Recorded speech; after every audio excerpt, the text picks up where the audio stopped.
ओम शांति। आज 18 मई 2026 आज की साकार मुरली के अनमोल मधुर महावाक्य सुनेंगे। मीठे मीठे बाबा के मीठे बच्चे, इसी रूहानी नशे में रहो कि हम ईश्वरीय फैमिली के हैं। हम अपनी गुप्त देवी राजधानी स्थापन कर रहे हैं। हम अपनी गुप्त देवी राजधानी स्थापन कर रहे हैं। प्रश्न है, बच्चों में कौन सी आदत पक्की हो तो सारा दिन खुशी बनी रहे? उत्तर है, अगर सवेरे सवेरे उठकर विचार सागर मंथन करने की आदत हो तो सारा दिन अपार खुशी रहे। बाप की श्रीमत है, बच्चे अमृत वेले उठकर अपने बाप से मीठी मीठी बातें करो, विचार करो। हम अभी किस फैमिली के हैं, हमारा कर्तव्य क्या है? अगर बुद्धि में रहे कि हमारी ये ईश्वरीय फैमिली है, हम अपनी नई राजधानी स्थापन कर रहे हैं, तो सारा दिन खुशी बनी रहे। ओम शांति। बच्चे जानते हैं कि ये रूहानी परिवार है, वह सब है जिस्मानी परिवार। यह है रूहानी परिवार। रूहानी बाप का ये परिवार जैसे लौकिक घर में माँ बाप बच्चे होते हैं, जैसे लौकिक घर में माँ बाप बच्चे होते हैं, वह हुआ हद का परिवार। तुम अभी बेहद की फैमिली ठहरे। बच्चे गाते भी हैं, तुम मात पिता हम बालक तेरे। तुम मात पिता हम बालक तेरे, तो जैसे फैमिली हो गए, क्रिएटर की क्रिएशन ठहरे। यूं तो बच्चे उनकी क्रिएशन हैं, परंतु जानते नहीं। बाबा कहते, तुम बच्चे अभी जानते हो बरोबर बेहद बाप की ये फैमिली है, ईश्वरीय विश्वविद्यालय है। इसके लिए गाया है, विनाश काले प्रीत बुद्धि विजयंती। ऐसी फैमिली कभी गीता में नहीं गाई हुई है। तुम ईश्वरीय फैमिली गुप्त देवी राजधानी स्थापन कर रहे हैं। किसको भी पता नहीं पड़ता, तुमको नशा है। जो जो बाप को याद करेंगे उनको नशा रहेगा। देह अभिमान में आने से वह नशा उतर जाएगा। ये ईश्वरीय फैमिली है, हमको घर जाना है, फिर देवी राजधानी में आएंगे, वहाँ है देवी फैमिली।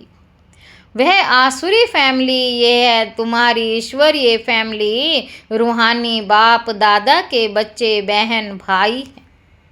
बस यह है रूहानी प्रवृत्ति मार्ग। सतयुग में ईश्वरीय फैमिली नहीं कहेंगे, वहाँ देवी फैमिली हो जाती है। यह ईश्वरीय फैमिली बड़ी जबरदस्त है। तुम जानते हो, अभी हम ईश्वरीय फैमिली देवी राज्य स्थापन कर रहे हैं। ऐसे ऐसे अपने साथ बातें करते विचार सागर मंथन करना चाहिए। सवेरे उठकर याद में बैठो तो विचार सागर मंथन करने की आदत पड़ जाएगी। उमंग में आते जाएंगे। जब और सब मनुष्य नींद में सोए रहते हैं, तुम उस समय जागते हो। तुम्हें सवेरे सवेरे उठकर ऐसे ऐसे ख्याल करने चाहिए, फिर देखो तुमको कितनी खुशी रहती है। जो भी श्रीमत मिलती है उस पर चलना है, फिर तुमको खुशी बहुत होगी। ईश्वरीय फैमिली की याद आएगी, आसुरी फैमिली से दिल हट जाएगी। नया मकान जब बिल्कुल तैयार हो जाता है तो फिर पुराने से आसक्ति निकल जाती है। जब तक नया नहीं बना है तब तक कुछ ना कुछ मरम्मत आदि करते रहते हैं, फिर दिल हट जाती है। यह पुरानी दुनिया भी ऐसी है। बाबा कहते, अब तुम जानते हो ये पुराना घर है, हम नए घर में जाएंगे, फिर नया चोला पहनेंगे। ये देह भी पुरानी है, अब तुम भविष्य 21 जन्मों के लिए राज्य भाग्य ले रहे हो। अब तुम भविष्य 21 जन्मों के लिए राज्य भाग्य ले रहे हो। यहाँ राज्य नहीं करना है, यहाँ होती है स्थापना। ये बातें सिर्फ तुम हो जानते हो, है भी गीता, ये गीता राजयोग है ना, है भी ये गीता राजयोग है ना। इसे कहा जाता है सहज राजयोग। अनेक बार तुम इस राजयोग अभ्यास द्वारा देवी राज्य स्थापन करते हो। वहाँ ये बातें याद नहीं रहेंगी। अगर वहाँ ये बातें याद रहे तो फिर सुख भी ना भासे, चिंता लग जाए। इस समय तुमको गुप्त नशा है। ऊंचते ऊंच बाबा की ये फैमिली है, इसको कहा जाता है ईश्वरीय गुप्त फैमिली टाइप। ईश्वरीय विश्वविद्यालय, ईश्वरीय यज्ञ भी कहते हैं फैमिली है।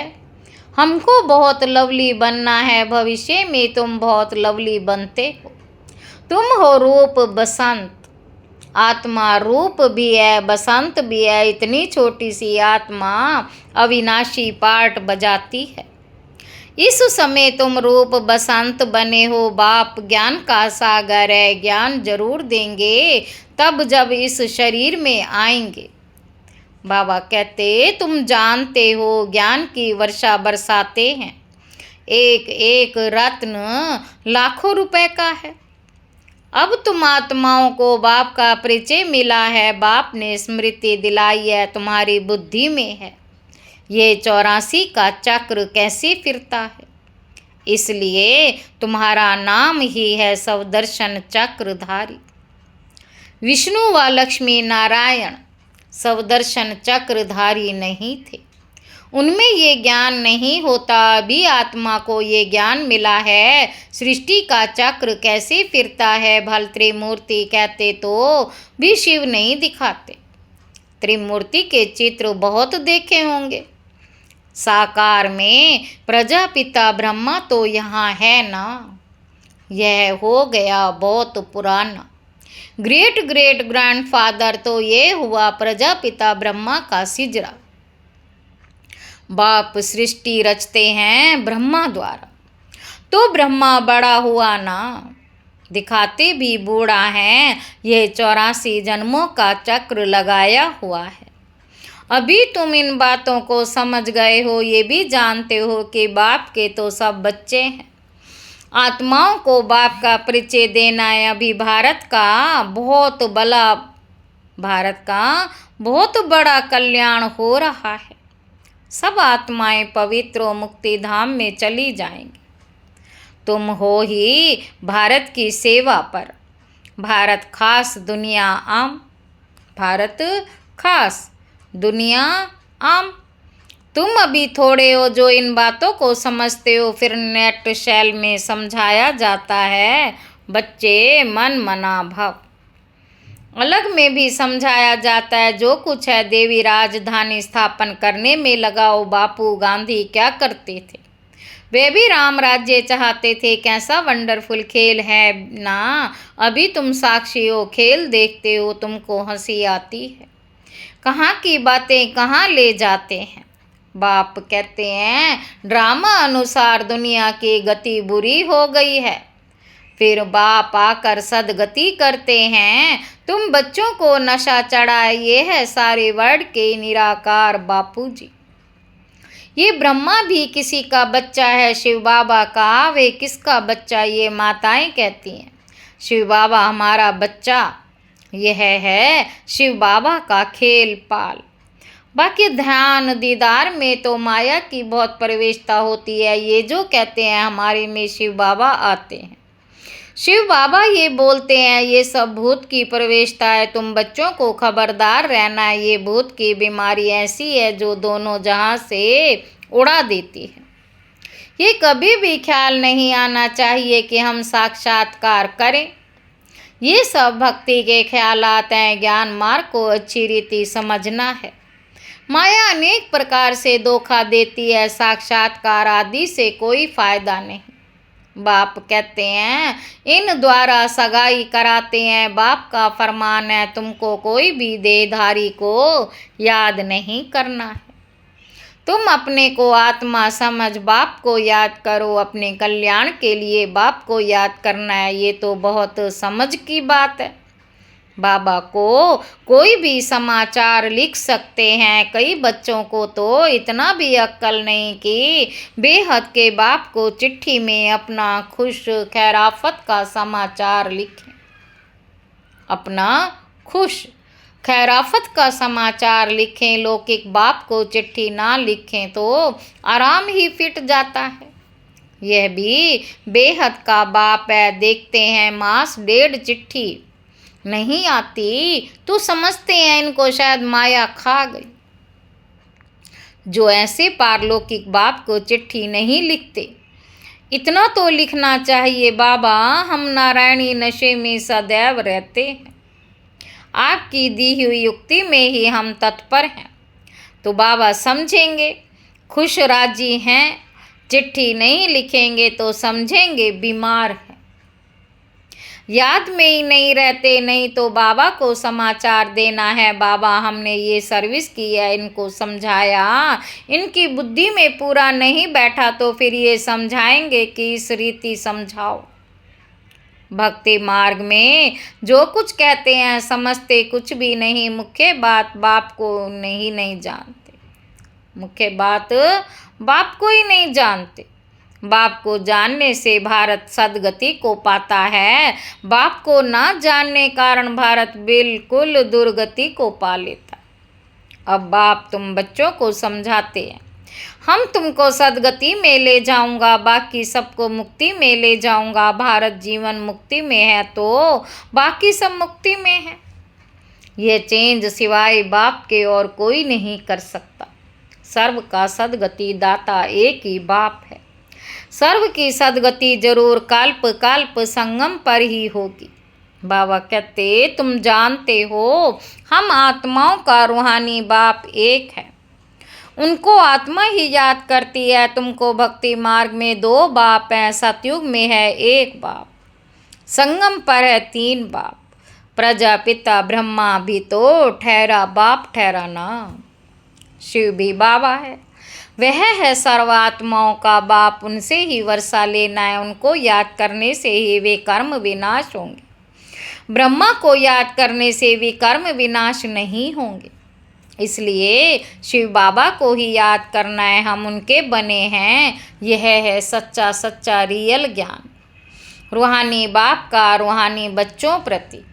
बाकी सब है देही अभिमानी। देही अभिमानी पतित मनुष्य जो कर्तव्य करते हैं वे पतित ही करते हैं। दान पुण्य आदि जो भी करते हैं वे सब पतित ही बनाते हैं। रावण राज्य में ये होता ही है। अब बाप आकर ऑर्डिनेंस निकालते हैं, कहते हैं बच्चे खबरदार, विकार में नहीं जाना, काम पर विजय पानी है। तूफान आदि तो बहुत आएंगे, इसमें फा नहीं होना चाहिए।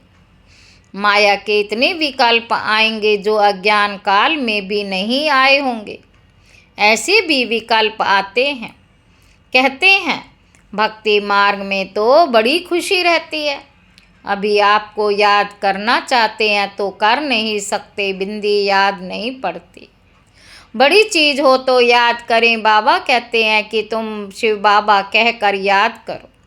इस पुरानी दुनिया को भूल जाओ, तुम शांति धाम में याद करो। सिर्फ शांति धाम को याद नहीं करना है, बाप की याद से वे कर्म विनाश होंगे। आत्मा का स्वीट बाप से लव चाहिए।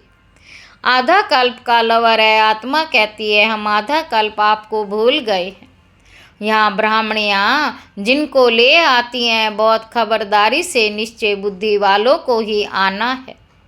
अगर यहाँ आकर फिर जाए कोई पतित बना तो दंड ब्राह्मणी पर आ जाएगा। इसलिए ब्राह्मणी पर बहुत रिस्पॉन्सिबिलिटी है। ब्राह्मणी पर बहुत रिस्पॉन्सिबिलिटी है। बाबा ने ये रथ लिया है, सब बातों का अनुभव है, या तो गंध की बात ही नहीं। आपस में हंसना खेलना बातचीत करना इसकी कोई मना नहीं है। बाकी थोड़ा भी कोई आत्मा से प्यार रखेंगे तो फिर जास्ती बढ़ता जाएगा, उसकी याद आती रहेगी।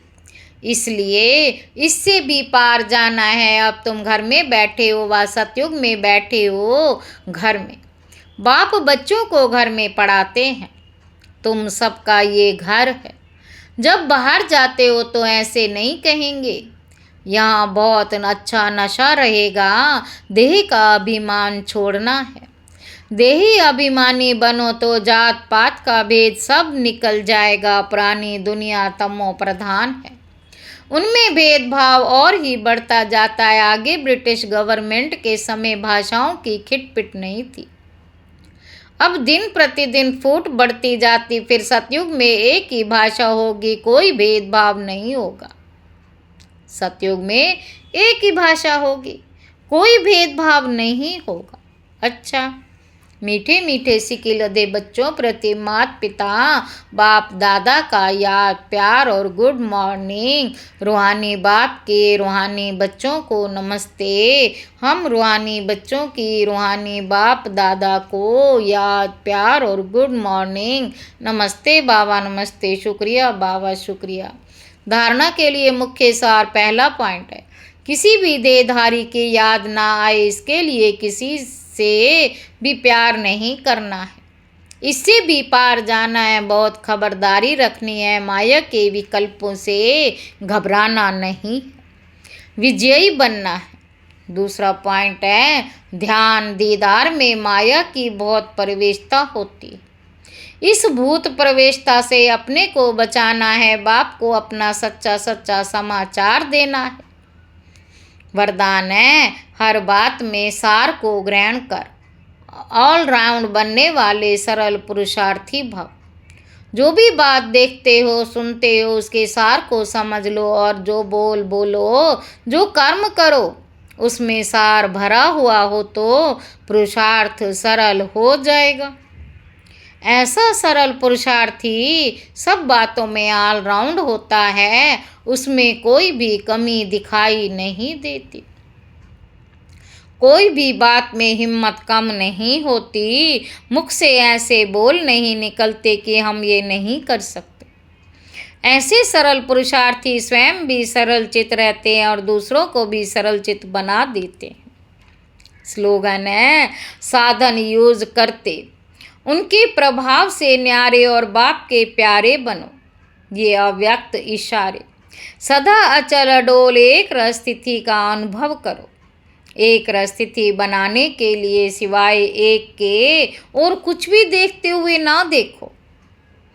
ये जो कुछ देखते हो ये कोई भी वस्तु रहने वाली नहीं है, तो एक रस स्थैर्यम तब रह सके जब कोई भी दृश्य देखते क्यों क्या की उत्पत्ति ना हो।